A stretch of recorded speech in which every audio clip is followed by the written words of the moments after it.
Chères Laurentinoises, chers Laurentinois, à défaut de nous réunir aujourd'hui, la technologie aidant, je peux quand même m'adresser à vous. L'année 2020 était atypique à plus d'un titre. Une année électorale qui a vu le renouvellement du conseil municipal et l'arrivée d'une nouvelle équipe. Nous, élus, avions bien sûr rêvé de cette victoire et nous imaginions prendre nos fonctions en douceur, faire connaissance avec les services municipaux et les agents qui les composent. Pourtant, ce début de mandat est démarqué dès le 15 mars par la mise en place d'une cellule de crise. Toutefois, la nouvelle équipe et les commissions ont pu se mettre en place et commencer à travailler sur la commune et le territoire rapidement. 3 membres du conseil siègent à l'exécutif de la communauté de communes Cœur de Chartreuse et 2 autres sont vice-présidents au parc de Chartreuse. Depuis 1 an, notre mode de vie est complètement bouleversé.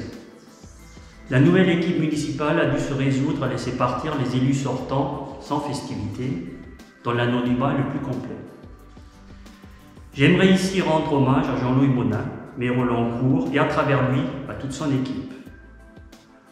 Entre ses 2 mandats d'adjoint et ses 5 mandats de maire, il aura passé 43 ans à la mairie, 43 ans au service de la ville et de ses habitants. Jean-Louis et André, ton épouse, merci pour tout. La crise sanitaire nous a privés des meilleurs moments de convivialité. La fête de la Chartreuse, le 14 juillet, les trésors de Chartreuse, le repas avec nos anciens, pour ne citer qu'eux, événements auxquels s'ajoutent toutes les manifestations traditionnellement mises en œuvre par les associations et qui n'ont pu avoir lieu. Un constat s'impose.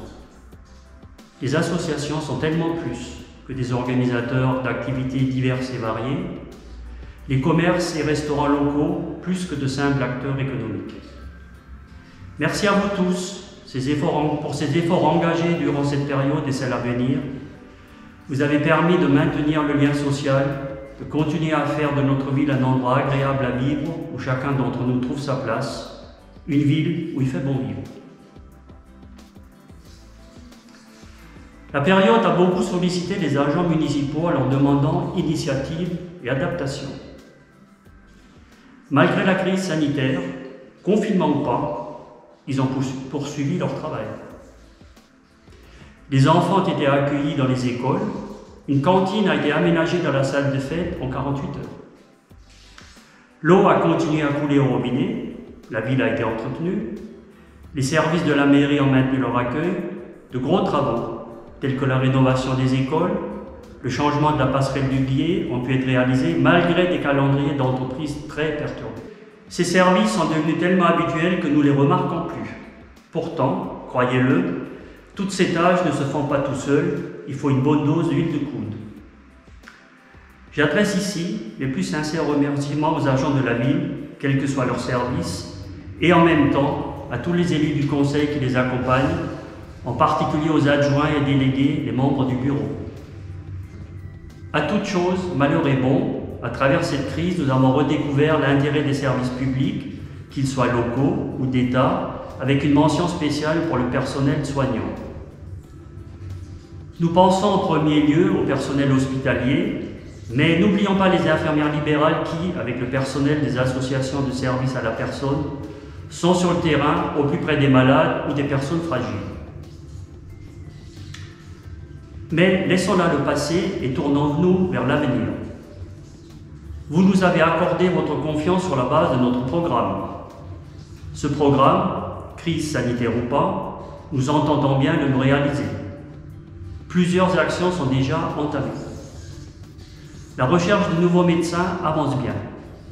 Les contacts avec les organismes en charge de la santé, tout comme les entretiens avec les candidats médecins, sont encourageants.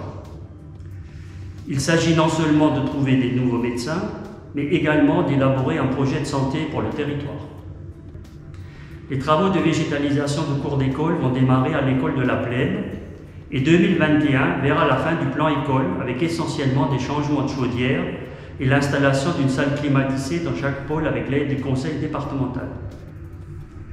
Le complexe sportif sera amélioré par la mise en place d'un city-stade et la réfection de l'éclairage des terrains de rugby et de tennis.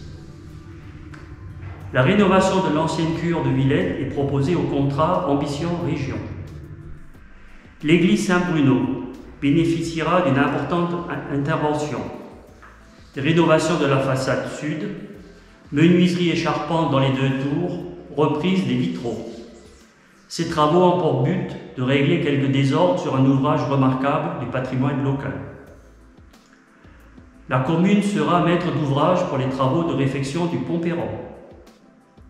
Dans le domaine de l'urbanisme, du commerce et de la transition écologique, notre ville est retenue dans le plan Petite Ville de demain. La commune de Saint-Laurent-du-Pont est l'une des principales polarités du territoire de communauté de communes de Cœur de Chartreuse. Dans ce plan, nos interventions tourneront autour de 4 axes. Revitalisation et réhabilitation des commerces, de l'habitat et du patrimoine bâti. Accès des administrés aux services publics et numériques. Développement des transports en commun vers l'extérieur et des déplacements en mode doux sur le territoire communal. Réhabilitation d'équipements publics communaux structurants et permettant conjointement la réhabilitation de bâtiments publics existants.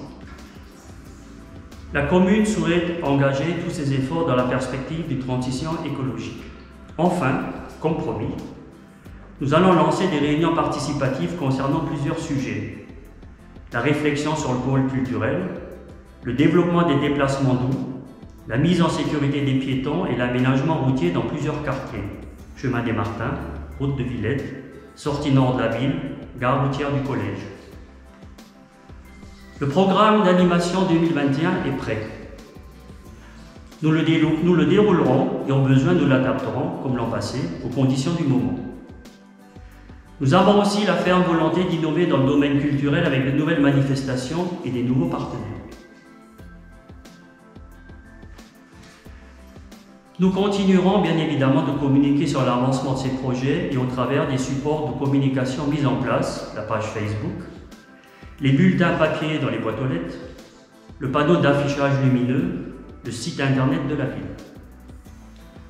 Toutes ces réalisations, de même que les actions du quotidien, sont portées par les membres du conseil municipal et en particulier par les adjoints. Céline Boursier à la vie éducative et à la culture, Bertrand Pichon-Martin aux finances, commerce et tourisme, Nathalie Henner au sport et à l'animation, Mathias Lavolée à l'urbanisme, Véronique Morel au social et à l'environnement, Benoît Duchemin aux travaux, Marie-Aude Gonon à la communication, Marie Capelli à la distribution alimentaire, aux relations avec les personnes âgées, au camping. Merci à eux, ainsi qu'aux élus qui s'investissent à leur côté.